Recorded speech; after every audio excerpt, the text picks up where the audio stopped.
లోనే 4 అడుగులు హైట్ ఉండేటటువంటి సీతారామలక్ష్మణులు వస్తున్నారు కాబట్టి మీరు అది వేరే రకంగా అనుకోకండి. ఆంజనేయ స్వామి స్వామిభక్త పరాయణ అన్నది మనందరికీ తెలుసు. స్వామిభక్తి గురించి చెప్పుకునేటప్పుడు ఆంజనేయ స్వామి గురించి మనం చెప్పుకుంటాం. శ్రీరాముడు కూడా ఆంజనేయ స్వామిని తనతో సమానంగా అనుకున్నాడు, తన ప్రాణం అనుకున్నాడు, తన ఊపిరి అనుకున్నాడు. రాముడు లేకుండా హనుమంతుడు లేడు, హనుమంతుడు లేకుండా రాముడు లేడు. ఇవాళ వరకు మనం జై శ్రీరామ్ అనుకుంటున్నాము. ఆ జై శ్రీరామ్ నినాదం కంటిన్యూ చేస్తూ జై హనుమాన్ అనేది అప్పాజీ వారి ఆధ్వర్యంలో రెగ్యులర్గా ప్రతివారు మాట్లాడుకుందాం. ఈ కార్యక్రమం అయ్యే వరకు అందరం కూడా ఒకరికొకరు సహకారంగా ప్రతి ఒక్కరు ముందుకెళ్దాం. ఈ కార్యక్రమాన్ని విజయవంతం చేద్దాం. స్వామివారి అనుగ్రహం ఎప్పుడు ఉంటుంది. అదేవిధంగా ఆంజనేయ స్వామి వారి యొక్క అనుగ్రహం ఎవరికైతే పరిపూర్ణంగా ఉంటుందో వారి యొక్క కార్యక్రమాలు పూర్తిగా సిద్ధింపబడతాయి. అదే రకంగా జన్మజనాల పాపాలు హరింపబడతాయి. అందుచేత ఈ క్షేత్రం ఒక మహాక్షేత్రం కాబోతుంది. ఇంతటి మహాక్షేత్రాన్ని ఇక్కడ ఏర్పాటు చేసుకునేటటువంటి అవకాశం కలిగించేటువంటి అప్పాజీ గారు మనందరికీ నిజంగా అప్పాజీ అందరికీ కూడా తల్లి లాంటి వారు, భగవంతుడి లాంటి వారు, దైవం లాంటి వారు అనేటటువంటి వాస్తవమైనటువంటి విషయం. చాలాసార్లు మా దగ్గరికి వచ్చేటటువంటి దత్తపీఠం సభ్యులు చాలామంది ఉన్నారు. వారు చెప్తా ఉంటారు, పక్షులు కూడా అప్పాజీ అప్పాజీ అని అప్పాజీ వచ్చి వాటికి కిందలేసి వరకు తినవండి అని చెప్పేసి.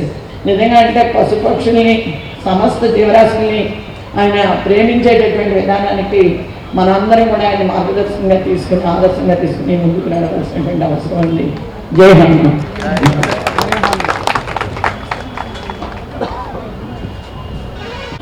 జై గురుదత్త. జై గురుదత్త. మనందరం కూడా ఎప్పటి నుంచో వేచి చూస్తున్నటువంటి సుముహూర్తం ఆసన్నమైంది. అందరూ కూడా పరమ పూజ్య శ్రీ అప్పాజీ గారి యొక్క ధ్వని వేద వాణిని వినటానికై మనందరం కూడా ఊరుతూ ఉన్నాము కదా. ఇందాక ఆ అగ్రిమెంట్లో భాగంగా ఇప్పుడు మొదటగా ఒక టోకెన్ అడ్వాన్స్ ఇవ్వడం జరుగుతుంది శిల్పి గారికి. ఇదే మొట్టమొదటి స్టెప్గా మనందరం కూడా గుర్తిస్తూ ఈ కార్యక్రమం విజయంగా జరగాలి, ఆ శక్తి సామర్థ్యాలు ఆ శిల్పికి దొరకాలి అని చెప్పి గురుదేవుల పాదాలలో మనందరం కూడా ప్రార్థన చేసుకుంటూ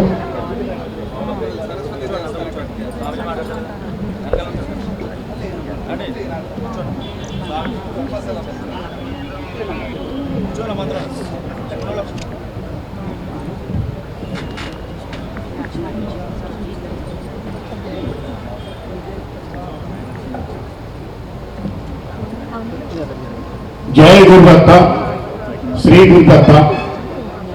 ఈరోజు ఈ రాజమహేంద్రవరంలో ఈ పావన గోదావరి తీరంలో ఒక అద్భుతం సంభవించింది. శ్రీ శ్రీ శ్రీ పరమపూజ్య శ్రీ గణపతి సచ్చిదానంద స్వామీజీ కరకమలాల ద్వారా ఒక అద్భుతం ఆవిష్కారమైంది.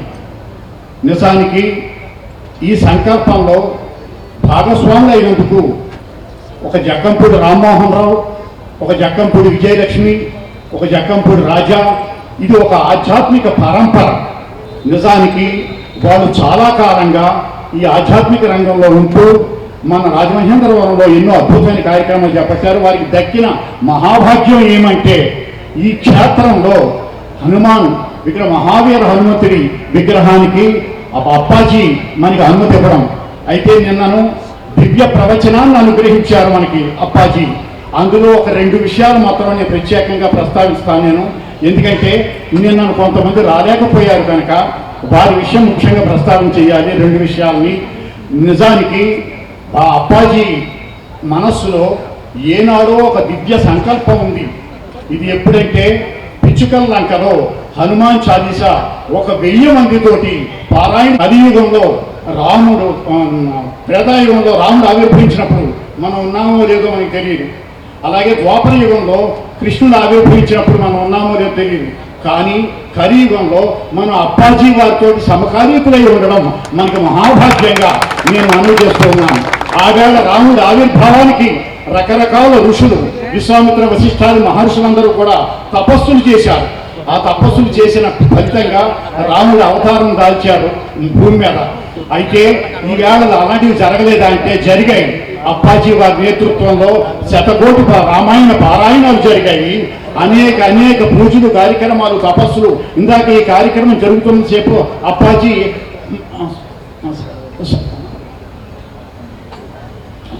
సంకల్పం చేస్తున్నప్పుడల్లా ఆయన మంత్రోచ్చాటం చేస్తూనే ఉన్నారు. ఒక్క విషయం చెప్పిన ముగిస్తాను. నిన్న ఆయన చెప్పిన విషయాల్లో ఒక్క విషయం, పాతాళంలో పంచముఖ ఆంజనేయ స్వామి, భూమి మీద కార్యసిద్ధి ఆంజనేయులు, అలాగే ఆకాశంలో 144 రూపాయల అడుగుల విరాట్ రూప ఆంజనేయ స్వామి విగ్రహానికి ఎందుకు సంకల్పించారు స్వామీజీ? ఎందుకని అసలు ఈ క్షేత్రాన్ని ఒక రాజమహేంద్రవరాన్ని ఆధ్యాత్మిక రాజమహేంద్రవరంగా మార్చడానికి ఆయన ఎందుకు సంకల్పించారు? దాని వెనకాల ఒక్కటే మాట, మీకు ఒక ఎగ్జాంపుల్ చెప్తాను. రామ ప్రతిష్ఠ జరగగానే, బాలరాముడి ప్రతిష్ఠ జరగగానే అయోధ్యలో మనకి సంకల్పం జరగడం, అంతేకాకుండా నేపాల్ నుంచి సీతమ్మ వారి పక్షాన, అంటే అమ్మవారి పుట్టిన దేశం నేపాల్ కనుక అత్తవారి నుంచి మనకి ఆరణంగా ఎన్నో కానుకలు, ట్రక్కుల కొద్దీ కానుకలు వచ్చాయి అని చెప్పుకున్నారు. కానీ నిజానికి రాబోయే కానుకల గురించి మనం ఆలోచించాలి. నిన్న స్వామీజీ చేసిన దివ్య ప్రవచనంలో దానికి సంబంధించిన సూచన ఇచ్చారు. ఏమిటంటే అది ఈవేళ మనకి ఈ భారతదేశం సర్వతోముఖ అభివృద్ధి కోసం అక్కడ రాముడు ప్రతిష్ఠ జరగగానే మనకి ఏమవుతోంది, కాశ్మీర్లో ఖనిజాలు బయటపడుతున్నాయి భూగర్భంలో. అలాగే అండమాన్ దీవుల్లో ఆయిల్ నిక్షేపాలు కనుగొన్నారు. ఇవి రెండు కూడా భూగర్భ సంపదలు. అంటే భూదేవి అత్తారి దగ్గర నుంచి మా అమ్మ శ్రీరాముడికి పంపిస్తున్న కానుకలు. అట్లాంటి దాంట్లో భాగంగా ఈ సంకల్పంతో ఆయన తెలుసు కనుక ఆయన మహానుభావుడు మనకి అద్భుతమైన వరాన్ని ప్రసాదించి దానికి తగ్గట్టుగా. అయితే అలాంటి రామరాజ్యం ఆవిర్భావం జరుగుతున్నప్పుడు మరి మనం ఎలా ఉండాలో, మనం ఆ రామరాజ్యంలో మనకి పౌరసత్వం కావాలంటే మనకు ఉండవలసిన అర్హతలు ఏమిటో నిన్న స్వామీజీ ప్రవచనంలో అద్భుతంగా మనకి విశదీకరించారు. ఆ రకంగా తయారు చేయడానికి, ఈయన సంకల్పాలు నెరవేర్చుకోవడానికి మనందరినీ కూడా ముందు హనుమాన్ భక్తులుగా తయారు చేసే సదుద్దేశంతో ఇంత బృహత్ ప్రణాళికని స్వామీజీ మనకి చేపట్టి మనకి అందించారు. అందుకు గాను వారికి మన రాజమహేంద్రవరం ప్రజల భక్తులందరి పక్షాన ఈ గోదావరి తీరపు ఆధ్యాత్మిక చైతన్యంగా నేను దాన్ని సంభావన చేస్తూ శ్రీ శ్రీ శ్రీ పరమ పూజ్య గణపతి సచ్చిదానంద స్వామీజీ వారికి మన రాజమహేంద్రవరపు పుర ప్రముఖులందరి పక్షాన, అలాగే జక్కంపూడి కుటుంబ సభ్యులందరి పక్షాన, ఇక్కడ వారికి సహకరిస్తున్న కమిటీ సభ్యులందరి పక్షాన, ఇక్కడ ఉన్న భక్తులందరి పక్షాన కూడా కోటి కోటి వందనాలు సమర్పిస్తూ ఈ అవకాశం నాకు ఇచ్చినందుకు స్వామీజీ వారికి కృతజ్ఞత తెలియజేస్తూ, అంతేకాదు నిజానికి ఈవేళ మనం కోరుకోవాల్సింది ఒకటే, ఆయన అద్భుతమైన కార్యక్రమాల ద్వారా ఈవేళ ఇంత చక్కని కార్యక్రమాన్ని నిర్వహించారు. స్వామీజీ, అప్పాజీ మా మీద దయతోటి మీరే మళ్ళీ గట్టిగా సంకల్పించి ఇక్కడ ప్రారంభోత్సవం కూడా మీ చేతుల మీదుగా జరగాలి. అప్పుడే ఈ రాజమహేంద్రవరం ఈ క్షేత్రం మీరు అనుకున్నట్టుగా ఒక ఆధ్యాత్మిక క్షేత్రమై రాముడి రాజ్యంలో ఉండదగిన పౌరుడికి అవసరమైన అన్ని రకాల అర్హతల్ని మాకు ఆపాదిస్తుంది స్వామి అని మీకు సవినయంగా మనవి చేస్తూ, మాకు దయచేసి మీరు అనుగ్రహ భాషణాన్ని ప్రసాదించవలసిందిగా మిమ్మల్ని సప్తశ్రేయంగా భక్తులందరి పక్షాన నేను అభ్యర్థిస్తూ ఉన్నాను. సరస్వతి అమ్మవారి పాట అయిన తర్వాత శ్రీ ఆంజనేయం ప్రసన్నాంజనేయం ప్రభావితం అని ఆ స్తోత్రాలు చెప్పారు. శ్రీ ఆంజనేయం మరిపాటలానం కాంచనాద్రి కమనీయ విగ్రహం పారుజాత కరమూల నివాసం భావయామి హోమానందనం అని చెప్పేవారు. ఎందుకంటే ఆంజనేయ స్వామి ముఖ్య ప్రాణుడు, మన ఊపిరి. మన ఊపిరి పోయిన తర్వాత మనం ఉండం కదా. ఎటువంటి అలంకారంగా ఉండేవాడు కానీ, ఎటువంటి సుందరుడు కానీ, మిస్టర్ రాజమండ్రి కానీ, మిస్ రాజమండ్రి కానీ ఊపిరిపోయిన తర్వాత ఉండరు. అట్లనే ఎంత పెద్ద కోట్యాధిపతులు కూడా ఊపిరిపోయిన తర్వాత ఉండరు. ఎటువంటి పెద్ద అధికారంలో ఉండేవారు కూడా ఊపిరిపోయిన తర్వాత ఉండరు. అంటే ఊపిరినే శివం అంటారు, ప్రాణం బ్రహ్మ అన్నట్టు. శివం పోయిన తర్వాత శవం అయిపోతుంది. అంటే ఒక్క సెకండ్ కూడా పెట్టుకోవటానికి ఇష్టపడరు. ఒక రాత్రి కూడా పెట్టుకోవడానికి ఇష్టపడరు. తొందరగా ఆ శరీరాన్ని ఎక్కడికి పంపించాలో అక్కడ పంపించాలా అని ఆతురత పడుతూ ఉంటారు. ఎంత అలంకారమైనా, ఎంత కోట్యాధిపతి అయినా ఆ శరీరాన్ని పెట్టుకో. ఎంత మహిమ గల వాళ్ళు అయినప్పటికీ కూడా వాళ్ళు కూడా జీవ సమాధిగా ఉండిపోతారు. అక్కడి నుంచి ఆశీర్వదిస్తారు. అందుకని శరీరానికి ఈ శివం ఉండేంత వరకే దానికి విలువ, అంటే ఊపిరి ఉండేంత వరకు. శివం వెళ్ళిపోయిన తర్వాత శవం, జీవం అంతా మొత్తం స్వామి ఎక్కడున్నాడు, శరీరం అంతా ఆవరించిన వాడు పరమాత్ముడు, బ్రహ్మాండం అంతా ఆవరించిన వాడే భగవంతుడు. భగవంతుడికి రూపం లేదు, మనం రూపం కల్పించుకుంటున్నాం. ఎందుకంటే కర్మగాలి మనకు రూపం ఉంది కాబట్టి. అందుకని నీ రూపానికి ఇంకొక రూపం ఉంటేనే అర్థమవుతుంది ఈ మందబుద్ధికి అనే దృష్టితో పెద్దలు పురాణంలో ఉండేటువంటి మహాత్ములు వ్యాసులు రూపాన్ని మనకు కల్పించారు. సృష్టిలో తానే కల్పించాడు పరమాత్మ. ఆయన మాత్రం నిర్గుణ రూపుడు, కనపడడు. దేవుడు ఎక్కడ అంటే అసలు దేవుడే కనపడు కదా. దేవుడు సర్వంతర్యామిగా ఉన్నాడు అంతే. అన్ని చోట్ల గాలిలో ఉన్నాడు, అగ్నిలో ఉన్నాడు, భూమిలో ఉన్నాడు, సముద్రంలో ఉన్నాడు, అన్ని పంచభూతాల్లో అన్ని చోట్ల ఆకాశం అంతా ఆవరించాడు. అటువంటి స్వామిని ఎక్కడున్నాడని చెప్తారు? అన్ని చోట్ల ఉన్నాడు. సర్వంతర్యామి అనటానికి రాయిలో కూడా ఉన్నాడు అని హిరణ్యకశిపుడు అడిగినప్పుడు ప్రహ్లాదుని ఎందుకు లేడు నా ఈ రాయిలో కూడా ఉన్నాడు అన్నప్పుడు ఆ రాయిని తంతాడు తన గదతో. అప్పుడు రాయి నుంచి ఆ నరసింహస్వామి ఉద్భవిస్తాడు. అంటే రాతిలో నీటిలో అన్ని చోట్ల నేను ఉన్నానని చెప్పడానికి కోసమే ఆ దివ్య రూపాన్ని ఆ రూపంతో కనపడతాడు. చిత్రంగా మనిషి కూడా కాదు, నరుడు కాదు, సింహము కాదు, నరసింహంగా కనపడతాడు. ఎందుకంటే ఆ రాక్షసుడికి అటువంటి వరాన్ని ప్రసాదించి దేంతో కూడా చావు నాకు రాకూడదు, కానీ ఈ రూపంతో నేను అనుకోలేదు, చెప్పలేదు. చాలా పెద్ద పట్టీ వేస్తాడు, అన్ని దాంట్లకు బ్రహ్మ తథాస్తు అంటాడు. ఇక ఈ పట్టీ లేదు అక్కడ, ఈ అవతారం లేదు అక్కడ. ఆ అవతారంతో వెళ్ళి సంహరిస్తాడు రాక్షసుడు. నన్ను బయట చావకూడదు, లోపల చావకూడదు అంటే గడప మీద వేసుకుంటాడు. అంటే మనం దర్వాజా పెట్టాలి కదా, గడప మీద వేసుకుంటాం. ఆ స్థలం అడగలేదే, బయట ఇంటి లోపల ఇంటి బయట అన్నది, ఇంటి గడప అని లేదే. అట్లనే పగలు రాత్రి నాకు చావుండకూడదు తథాస్తున్నాడు. అందుకని సాయంత్రం పూట నాకు ఏ ఆయుధంతోనూ నాకు చావుండకూడదు. అన్ని ఆయుధాలు చాలా పెద్ద పట్టి వేస్తాడు. తథాస్తు తథాస్తు తథాస్తు తథాస్తు. నఖ ఆయుధంతో, నఖ ఆ యొక్క గోళ్ళ యొక్క ఆయుధం పరమాత్ముడికి, గోళ్ళ ఆయుధం నాకు హృదయంలో కానీ, కంటిలో కానీ, ముక్కులో కానీ, తలలో కానీ, కాళ్ళలో కానీ ఎక్కడ నాకు మరణం రాకూడదు అంటే పొట్టలో అని చెప్పాలి. అదొకటి వదిలేశాడు. ఈ నఖ వదిలేశాడు, ఆ ఆకారం వదిలేశాడు. ఏది వదిలేశాడు?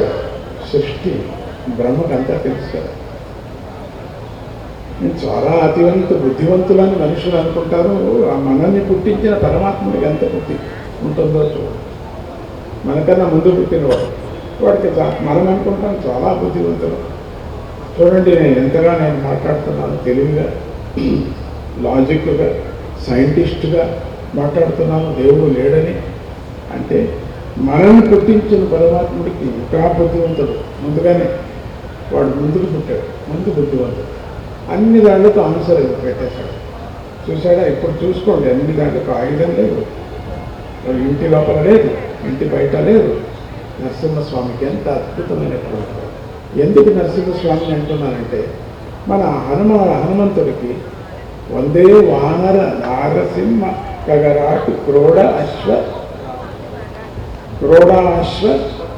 వక్రాంకితం. ఈ 5 నానాలంకారం, అది మామూలు అలంకారం. ఈ 5 ముఖాలు ఉన్నటువంటి స్వామిని, నరసింహస్వామిని కొలిచినా హనుమంతుల్ని కొలిచినట్టు అవుతుంది. వానరుణ్ణి కొలిచినా నరసింహస్వామి ఆ హనుమంతుల్ని కొలిచినట్టు అవుతుంది. అశ్వం చూసి, దానికి శ్వేతాశ్వాన్ని చూసి ఒక నమస్కారం. తెల్లగా ఉండే గుర్రం చాలా కష్టం, అరుదు. ఒక చుక్క ఎక్కడ నల్లగున్నా కూడా అది పనికిరాదు. తెల్లగా అన్ని చోట్ల తెల్లగా ఉండేటువంటి అత్యంత శ్రేష్టం. దాన్ని పూజలో పెడతారు. దానికి బండి గిండి కట్టకూడదు. కొంతమంది పెళ్లి పిల్లల్ని కూర్చోబెడతారు. కానీ నల్ల చుక్క ఒకటి తోకలో పెడతారు మెల్లగా, ఎందుకంటే దోష నివారణ కోసం. అంతేనా అటువంటి అశ్వరూపంగా ఉండేటువంటి స్వామి. అది ఒక కథనే ఉంది కదా, అది ఒక హయగ్రీవుడ కథలోనే పెద్దగా ఉన్నది. అట్లా 5 రూపాలతో గరుడ రూపంతో ఉండినటువంటి, అంటే ఇక్కడ ఈ పంచభూతాలే పంచముఖం. అటువంటి పంచముఖ స్వామిని మన పాతాళంలో పెడుతున్నాం ఈరోజు. ఈరోజు ఈ భూమి మనం భూమి పూజ చేసాం. చాలా జనం అనేవారు, చౌదరి గారు స్వామీజీకి దానం ఇచ్చారు, అక్కడ ఏమీ చేయలేదే అని ఊరికి మనుషులు కదా మాట్లాడుకుంటారు. మనుషులు మళ్ళీ వాళ్ళే సమాధానం తెచ్చుకుంటారు. ఆయన స్వామి సంకల్పం ఏమవుతుంది ఎవరు తెలుస్తుంది, ఎందుకంటే దోషం అవుతుంది కదా నింద చేస్తే. అంతేని తక్షణం చెప్పక వేసుకొని మనకెందుకు ఎప్పుడు ఏం చేస్తారో తెలియదు, మనకు ఎందుకు ఉందో ఏమో తెలియదు. అందుకని స్థలాభుక్తి, ఈరోజు భుక్తి వచ్చింది. ఈరోజు ఈ స్థలానికి ఒక ముక్తిలాగా వచ్చింది. నరాభుక్తి, రాజావారి కుటుంబానికి నరాభుక్తి, వాళ్ళకి భుక్తి వచ్చింది. వాళ్ళకి, వాళ్ళ స్నేహితులకి, వాళ్ళ ఫ్యామిలీకి ఈరోజు చేసేటువంటి యోగం వచ్చింది. ఏం చేస్తాము, కోట్లు పెట్టుకొని లేక ఇన్కమ్ ట్యాక్స్ వాళ్ళు తీసుకుపోతారు, లేకపోతే ఎవరో కొట్టకపోతారు, ఎవరో బెనామీగా పెట్టి వాడు కొట్టకపోతాడు, ఎవరో వెళ్ళేటప్పుడు ఒకటి మనం తీసుకువెళ్ళాం, ఒక మంచి కార్యానికి వేసి వెళ్ళిపోవాలి అంతే. అది శాశ్వతంగా ఎవరండి చేశారు దీన్ని, వాడు పేరు చెప్పుకుంటారు. ఎంత అద్భుతంగా ఉందండి, అది మనం చేయాలి ఎప్పటికీ కూడా. అవి ఎంతమంది సహాయం చేశారండి దీనికి, వాళ్ళందరికీ దండమండి అనేటువంటి ఒక భాగ్యము నరాభక్తి. ఇక రెండోది శిల మనం ఊరికే అంటాం, ఒక ఏదో రాయి తీసుకొచ్చి దాన్ని పెట్టేస్తున్నామని చెప్పేసి. ఒక గుడిలో విష్ణుమూర్తికి అక్కడ ఉండేటువంటి రాయి ఫ్లోరింగ్కి, అక్కడ ఉండేటువంటి స్తంభానికి వాగ్వాదం జరుగుతూ వచ్చింది. పెద్ద వాగ్వాదం జరిగింది. ఒక ఫ్లోరింగ్ వేసిన రాయి లోపల ఉండే స్వామిని అంటూ ఉన్నది అని రాత్రికి కూడా జయం ఉంది కదా, రాయిలోనే పుట్టాడు నరసింహస్వామి, అందుకు జయం లేదని చెప్పడానికి వీల్లేదు. ఆ రాయి అంటుందట, ఫ్లోరింగ్ వేసిన రాయి, నీకేమో చాలా అలంకారం, నీకేమో చాలా పూజలు నైవేద్యాలు, నన్ను తొక్కి పెడుతున్నారు అందరూ వచ్చి. మనమిద్దరం ఒకే కొండ నుంచి వచ్చిన వాళ్ళు, మనం. నన్ను ఫ్లోరింగ్ వేశారు, నీకేమో మూర్తిగా పెట్టారు అని పోట్లాడుతుంది. ఈ మధ్యన స్తంభం కూడా పోట్లాడుంది. నాకేమో అలంకారం చేసి పెట్టారు, ప్రసాదం తిరిగిందంతా నాకే పూస్తారు, వచ్చిన వాళ్ళంతా మురికంతా నాకే పూస్తారు, నన్ను ఎవరూ పూజ చేయరు, నీ నుంచే నేను వచ్చాను అని అదే పోట్లాడుతుంది. దాన్ని శిలాభక్తి. ఆ శిలకు అంత మోక్షం వచ్చింది, అంత ఎనర్జీ వచ్చింది. అందుకని ఈరోజు ఇక్కడ ఈ 3 శిలలు మనం పెట్టేటప్పుడు, ఒకటి కార్యసిద్ధి భూమిలో ఉండే స్వామి, భూగర్భంలో ఉండే పాతాళంలో ఉండే స్వామి, పంచముఖ స్వామిగా రాజావారు వెళుతున్నారు. చాలా సంతోషం. అసెంబ్లీ వదిలేసి వచ్చేసారు స్వామీజీ కోసం ఇక్కడ ఫౌండేషన్ కానీ. చాలా సంతోషం. తొందరగా కార్యక్రమాన్ని ముగించండి. ఆ విధంగా ఆ కుటుంబానికి మంచిది కానీ అని ఆశీర్వాదం స్వామి చేస్తున్నారు. దానికి సంబంధించినటువంటి ఆర్కిటెక్ట్ కానీ, శిల్పి కానీ, దానికి చాలామంది ఈ కెమెరా వెనకాల పనిచేసేవాళ్ళు దండి ఉంటారు. కెమెరా ముందు వాడికి పేరు వచ్చేది. కెమెరా ఇంతసేపు పట్టుకొని నిల్చుని కష్టపడి చేతులంతా ఓడిపోయి రెండంతా పోయి చాలా కష్టపడే కెమెరా వాడికి ఏమో 10 రూపాయలు ఎక్కువ ఇచ్చేస్తామని అంటారు, కానీ వాడికి గుర్తింపు అంతగా ఉండదు. డబ్బు అవసరం ఉంది కాబట్టి తీసుకొని గుర్తింపు లేకపోయినా పర్వాలేదండి, కొంచెం డబ్బులు ఎక్కువ దొరికాయని చెప్పేసి తృప్తిగా వెళ్ళిపోతారు వాళ్ళు. కానీ కెమెరా వెనక నుండే వాళ్ళకే న్యాయంగా వాళ్ళనే మనం గమనించాలి. ఈ ఆలయానికి దీని వెనక ఉండేటువంటి ఎనర్జీ శక్తికి చాలామంది ఉన్నారు.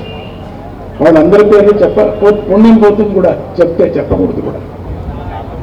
ఈ చేతుల దానం వచ్చి నీ చేతికి తెలియదు అంటారు, గుప్త దానం అంటారు. అటువంటి దానం చేసినటువంటి శరీర దానం ఎంతమంది ఉన్నారు. శరీర దానం చేసిన వాళ్ళు స్వామీజీ మీద ఒక ప్రేమతో, ఆ భయంతో, భక్తితో ఎక్కడో పడి ఎక్కడో సేవ చేస్తుంటారు. చూడని చూడకపోని ఈ మార్గంలో పోతారు, దీన్ని చూస్తారు, మనం దీన్ని క్లీన్ చేయాలి అనే సద్బుద్ధి పుట్టి చేస్తున్నారు ఎంతోమంది. వాళ్ళకి పేరు అవసరం లేదు, వాళ్ళకి బహుమానాలు అవసరం లేదు, వాళ్ళకి పట్టీలు అవసరం లేదు. స్వామీజీకి తెలుసు కదా, ఎందుకంటే స్వామీజీని మనం భగవంతుడు అంటున్నాం కాబట్టి. నేను ఇక్కడ ఊడిచేదానికి తెలీదా? నన్ను గమనించలేదంటే నీకు భక్తి లేదు అని ఉంది కదా. మన స్వామీజీ కూడా అంతే అనుకోవాలి. అట్లా ఇక్కడ అందరూ వెనకాల పనిచేసినట్టు వాళ్ళంతా అందరికీ ఆ హనుమంతుడి కృప ఉంది. అద్భుతమైన 144 అడుగులు అని తీర్మానం చేశారు. 4 ఎంత? 81 మీ స్వామీజీకి 81, 8 1 9 9 9 9 2 చెప్పండి 18, 8 1 ఎక్కడ పోయినా అక్కడికే వస్తుంది. పూర్ణ రూపము అని స్వామి హనుమంతుడు పూర్ణ రూపము. అటువంటి పూర్ణ రూపంతో ఉండేటువంటి ఈ క్షేత్రానికి ఇక్కడ ఆయన నిల్చోవాలని ఉంది. ఈ సమయంలో ఉండాలా, నిల్చోవాలా, రామప్రతిష్ఠ అయిన తర్వాత హనుమంతుడు కూడా అవుతున్నాడు అనేది మనం ఇక్కడ హనుమంతుడు వెనకతట్టు రాముడిని కూడా పెట్టింటాం. రామదర్శనం కూడా మీరు చేసుకోవచ్చు. లోపల భూగర్భంలో పంచముఖ ఆంజనేయ స్వామిని చేస్తున్నాం. ఇది అందరూ చేరుకోండి. మీరు మమ్మల్ని అడగలేదు అనద్దు, మాకు తెలియదు అనద్దు, లేక సిగ్గుపడద్దు. ఎట్లబ్బా నేను 10,000 రూపాయలు ఇవ్వాలనుకున్నాను, సిగ్గుగా ఉంది నాకు అనుకోకూడదు. దానానికి సిగ్గుపడకూడదు. ఎక్కువ ఇవ్వని దేవుడు నేను ఇస్తాను అనే ఒక ఛాలెంజ్ ఉండాలి మనకు, ఒక ధీమా ఉండాలి మనకు. నాకు ఇవ్వని పరమాత్ముడు, ఇంకా కొన్ని పనులంతా చేయాలి. ఇక్కడ చిన్న స్టేజ్ కట్టాలా, పైన షీట్స్ చేంజ్ చేయాలా, అవంతా కూడా చాలా వేడి అవుతుంది. పఫ్ షీట్స్ వేయాలా, అక్కడ కింద స్టేజ్ కట్టి ఒక చిన్న 2 రూములు కట్టాలా. ఇవన్నీ కూడా పనులు దండిగా ఉన్నాయి. ఇక్కడ ఆశ్రమం పనులు దండిగా ఉన్నాయి. దానికి మీరు సాయం చేయొచ్చు కదా, దానికైనా చేయొచ్చు కదా. అది అడిగేవాళ్ళు లేదు మన అనకూడదు. అడిగేవాడు అది తప్పది. నిజంగా దానం ఇచ్చేవాడు అట్లా అనడు. ఎక్కడికి చేస్తానో వెతికి చేరుస్తాడు. లేకపోతే నిద్ర పట్టదు వాళ్ళకి. మనసును అనుకుంటే నేను ఈ స్వామీజీకి పని చేసి పెట్టాలనుకుంటే నిద్ర పడితే నన్ను అడగండి. నిద్ర పడితే ఒట్టు, నిద్ర పట్టదు. మనకు ఒక గుచ్చుతూ ఉంటుంది లోపల. అయ్యో స్వామీజీకి కళ్యాణి కట్టలేదే అని గుచ్చుతూ ఉంది. కొంతమందికి గుచ్చి పెడుతుంది. రాత్రిపూట మెలిపోయినప్పుడంతా యోచన చేస్తూ ఉంటాం. కళ్యాణి చిన్న కళ్యాణి కడితే బాగుండు కదా, ఎంత బాగుండు, ఎంత పని చేశామో అనిపిస్తుంది. ఇప్పుడు అది కూడా ఇక్కడ చేస్తున్నాం. అది కూడా బాగా నిద్రపోండి మీరు. ఆ కార్యక్రమం కూడా ఇక్కడ అనుకుంటున్నాం. ముక్తి క్షేత్రంలో కూడా అనుకుంటున్నాం. అట్లా ముక్తి క్షేత్రం మీకు అందరికీ తెలుసు, దత్తముక్తి క్షేత్రం అందరికీ మీకు తెలుసు. అందరూ వచ్చి దర్శనం చేయండి. తొందరగా ఈ కార్యక్రమాన్ని కానీ అని చెప్పి మండలం వదిలేసుకొని, అంటే మండలం నిన్న పూర్తి అయింది. అమ్మ ప్రతిష్ట అయింది మైసూరులో, రాజరాజేశ్వరి ప్రతిష్ట. నిన్న మండలం కొన రోజు ఆ మండల అభిషేకాన్ని ముగించుకొని, మండల పూజను ముగించుకొని, అప్పటికప్పుడే నేను చెప్పాను నాకు టైం లేదు, 6 గంటల ఫ్లైట్ రాలేను, నేను బెంగళూరుకి వెళ్ళాలా. అప్పుడు రాజావారు తక్షణం ఒక ఫ్లైట్ పెట్టారు నా కోసం. అక్కడి నుంచి స్వామీజీ 3 గంటలకే బయలుదేరి వస్తే బాగుందని చెప్పేసి అక్కడ మంగళారతి అయిన తర్వాత అందరికీ అన్నదానం, వేల కొద్ది మైసూరు వాళ్ళు వచ్చారు, వాళ్ళందరికీ అన్నదానాన్ని ఏర్పాటు చేసి ఫ్లైట్లో బయలుదేరి నిన్న వచ్చాను కాబట్టి ఈరోజు ముహూర్తానికి అందుకున్నాను. అందుకని ఎన్నో రోజులుగా కాచుకున్నారు. స్వామీజీ ఎప్పుడు వస్తారా, ఎప్పుడు వస్తారు, అమ్మ అంతా తపస్సు చేసింది. ఎప్పుడు వస్తారు ఇప్పుడు రమేష్ని పట్టుకోమని చెప్పాను. ఏ రమేష్ దొరికేవాడే కాదు ఫోన్లో. అట్లా కష్టపడి తపస్సు, ఇదొక యజ్ఞం. నన్ను రప్పించు, ఆంజనేయ స్వామి కట్టేది ఒక యజ్ఞం అయితే నన్ను ఇక్కడ రప్పించి శంకుస్థాపన నాతో చేయించారే అది పెద్ద యజ్ఞం. ఆస్ట్రేలియాకు 12 మాటలు క్యాన్సల్ అయింది. 12 మాటలు టికెట్స్ అన్నీ పోయాయి. వాళ్ళ కార్యక్రమాలంతా అనుకున్నంత పోయింది. హాల్స్ బుక్ చేశారు, అవి పోయింది. చాలా ఖర్చు పెట్టారు. ప్రతి సమయంలో క్యాన్సల్ వద్దునే. తిక్క, బాల, ఉన్మత్త, పైశాచ, జ్ఞానసాగర, దత్తాత్రేయ హరే, రెండో రూపం దత్తాత్రేయుడు, హరే కృష్ణ, ఉన్మత్త, ఆనందదాయక, దిగంబర, మునే, బాల, పిశాచ, జ్ఞానసాగర. అన్ని అవస్థలు మీ స్వామీజీకి వస్తూ ఉంటాయి. ఏ అవస్థలో ఉన్నారో తెలియదు మనకు. తిక్క, ఎట్లా పెడితే అట్లా తిక్క. కారులో కూర్చొని బయలుదేరాలని తక్షణం నిలుపు, నేను కిందకి పోతాను, ఆ ఇంటికి వెళ్ళాలా. ఆ ఇంటికి వెళ్ళి ఎవరో పల్లెలో ఒక ఇంటికి వెళ్ళి అక్కడికి వెళ్ళి వాళ్ళ వంటి ఇంట్లో వెళ్ళి కాఫీ చేసుకొని తాగారు. ఇవన్నీ సందర్భాలు, ఇవన్నీ కూడా ఎవరు స్వామీజీ ఎవరు కూడా తెలియదు కూడా. కొంతమంది లోపల దేవుడి ఇంట్లో స్వామీజీ పోతాం, అప్పుడు తెలుస్తుంది స్వామీజీ మా స్వామీజీది, ఇదేంటి ఇట్లా వచ్చి వెళ్ళిపోతున్నా, అంతే, మాట్లాడించడం లేదు. ఈ విధంగా చాలా జరుగుతాయి. 300 మైళ్ళు ప్రయాణం చేసుకొని వచ్చి తక్షణమే ఇక్కడికి వెళ్ళకూడదురా, నెక్స్ట్ ఊరికి వెళ్ళిపోదామంట. ఊరికి జ్ఞానోత్సవ ఆలయాలు కావటం పెద్ద ఒక డేంజర్. ఈ ఆలయంలో బయలుదేరిన తర్వాత ఎక్కడుంటాడో తెలియదు. మొదట్లో ప్రోగ్రాం ప్రింట్ అయ్యేది, కరెక్ట్గా ఇక్కడే వస్తారు, ఈ టైంకి వస్తారు. ఈ 60 ఏళ్ళు అయిన తర్వాత ప్రోగ్రాములు ఏమో ఇష్టం వచ్చినట్టు నడుస్తాం. మీకు అనిపిస్తుంది, అయితే ఇబ్బంది కదా ప్రజలకు. ఎందుకు అవుతుంది? వాళ్ళ పాపం అంతా పోతుంది కదా, కడుగుతున్నాం కదా. నాకు ఇబ్బందిలే, నేను ఎంత ఇబ్బంది పడాను వాళ్ళ పాపం కడిగేటప్పుడు, వాళ్ళ దుర్మార్గాలు కడిగేటప్పుడు, వాళ్ళ పాపం కడిగేటప్పుడు, వాళ్ళ తప్పులు క్షమించేటప్పుడు నేను ఇబ్బంది పడటంలే. నీ ఇబ్బంది పడుకోకుండా దేవుడు ఊరికి ప్రత్యక్షం అవుతాడా? నీకు గురువు గారు దొరుకుతారా? దొరకని. ఏ అవస్థలో ఉన్నారో మనకు సమాధానం. సడన్గా కోప్పడతారు, సడన్గా దగ్గర పిలుస్తారు, ఏమీ తెలియనట్టుగా మాట్లాడతారు. సడన్గా అంతా తెలిసి కూడా చెప్పు తర్వాత ఏమైంది నీది, అంతా తెలుసు. ఆయనే పేరు పెట్టింది, ఆయనే పెళ్లి చేసింది, ఆయన కృప నుంచినే పిల్లలు పుట్టింది. నువ్వెవరు, ఎక్కడుంటావు, ఏ ఊరిలో ఉంటావు అడిగితే ఎంత చంచలం అవుతుంది మనకు, చెప్పండి. అయితే ఎవరు స్వామీజీ? మనిషి లేక మన అదృష్టమా? మనతో ఇట్లు మాట్లాడుతున్నారు. పేరు అడుగుతారు, ప్రసాద్ని పేరు అడిగిన సందర్భాలు ఉన్నాయి. నువ్వు ప్రసాద్ కదా, ఏమంటావు? ఏదో పేరుతో పిలుస్తూ ఉంటా అప్పుడప్పుడు. అంటే ఏ అవస్థలో స్వామీజీ ఉన్నారో తెలియదు. ఆ అవస్థలో మనం ఇక్కడికి తీసుకొచ్చారంటే అమ్మ కాలకారణం, విజయలక్ష్మి కాలకారణం. మా అమ్మ పేరే జయలక్ష్మి, విజయలక్ష్మి అంతా ఒకటి.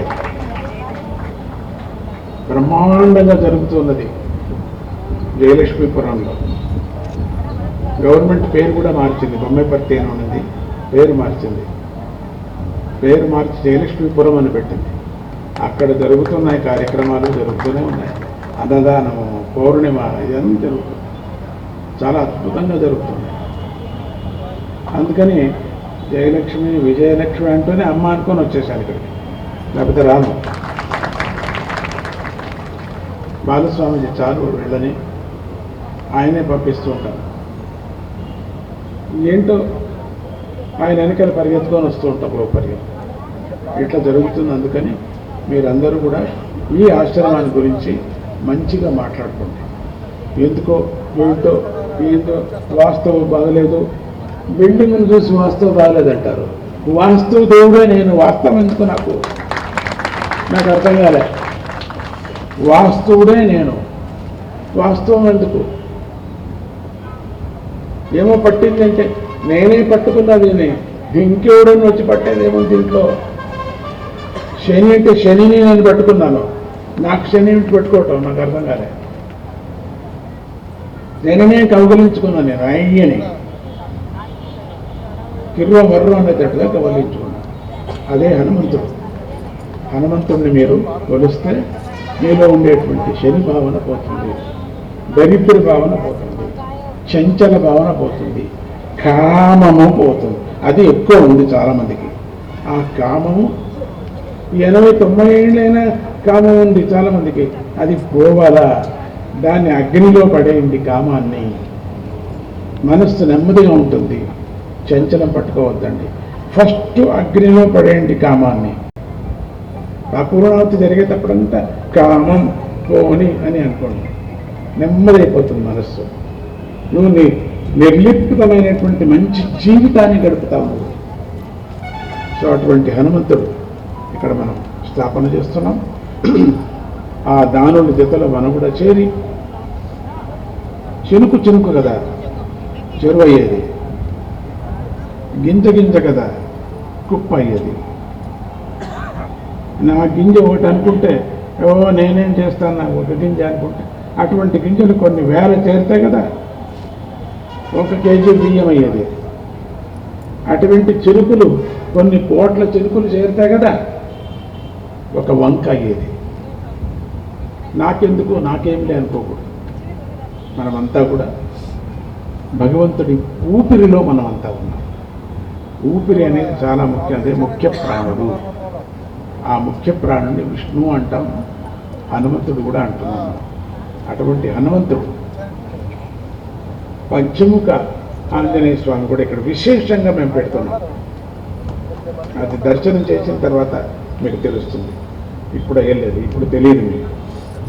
అటువంటి పంచముఖ ఆంజనేయ స్వామిని మీరు దర్శనం చేస్తే 5 రకాలుగా ఉండేటువంటి పంచమహాపాతకాలు దూరం అయిపోతాయి. అటువంటి యంత్రాన్ని భూమిలో పాతాళ ఆంజనేయ స్వామిలో పెడుతున్నారు మీ స్వామీజీ గారు. అందుకని మళ్ళీ ముక్తి క్షేత్రానికి కానీ, ముక్తి క్షేత్రం వస్తే ఇంత జనం పట్టలేరు అక్కడ. అందుకని ఇక్కడ విశాలంగా ఉంది కాబట్టి, దూరంగా ఉంది కాబట్టి, అసలు వస్తే ఒక 3 గంటల సేపు ఇక్కడ కూర్చోవచ్చు కావు కార్యక్రమాలు. మీరు అనుకోవచ్చు, అయితే స్వామీజీ వచ్చి ఒక 4 రోజులు ఉండకూడదా అని. దానికి సరైనటువంటి క్లీన్గా ఉండద్దు. నా స్వప్నంలో రారంటారు చాలామంది, మా ఇంటికి రారంటారు. అవును, మీ గలీజ్గా ఉంది, నేను చాలా మార్లు వచ్చాను మీ ఇంటికి అంటే మీ హృదయానికి. మీ స్వప్నంలో చాలా మాటలు వచ్చాయి, చూసి గలీజ్గా ఉంది బయటకు వచ్చేసారు. కామక్రోధాలు నిండాయి మీ శరీరంలో.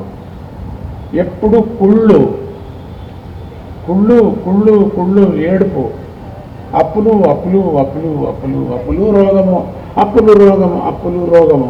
చూసా, తొంగి చూసా, ఛీ ఈ ఆత్మ, ఈ బుద్ధి, అప్పులు, రోగము, కుళ్ళు, ఓర్పు లేదు. ఈ ఇంటికి నేను రాకూడదని వాపసు వచ్చేస్తుంటా.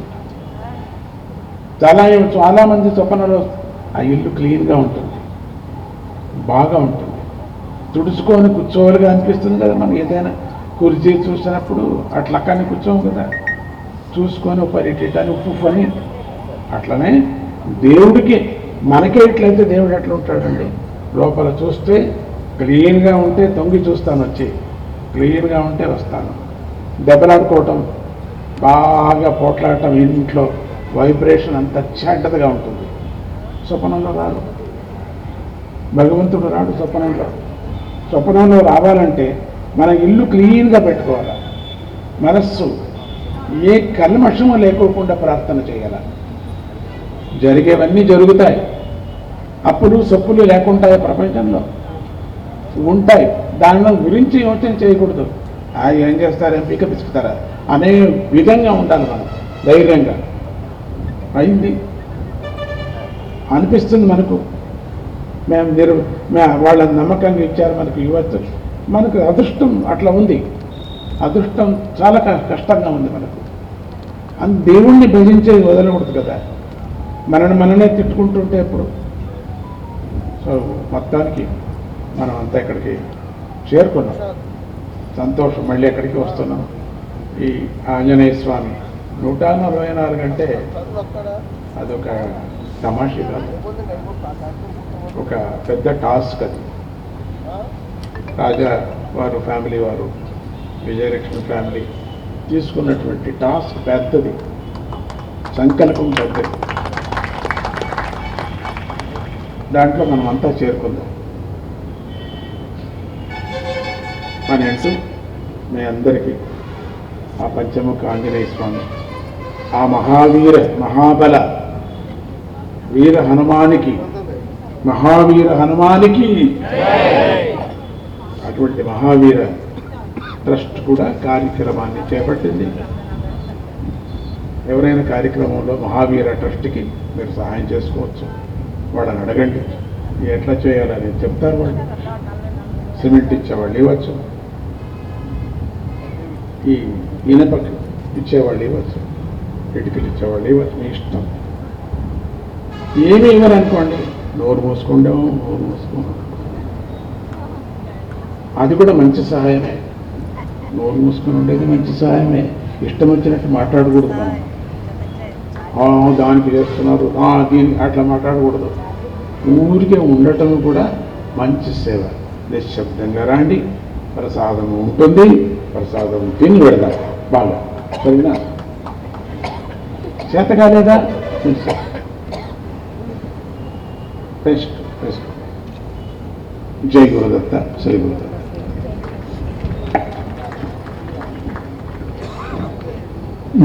ఉదయిస్తున్న సూర్యునితో ప్రభవిస్తున్న వార్తా ప్రపంచం ఈస్ట్ న్యూస్.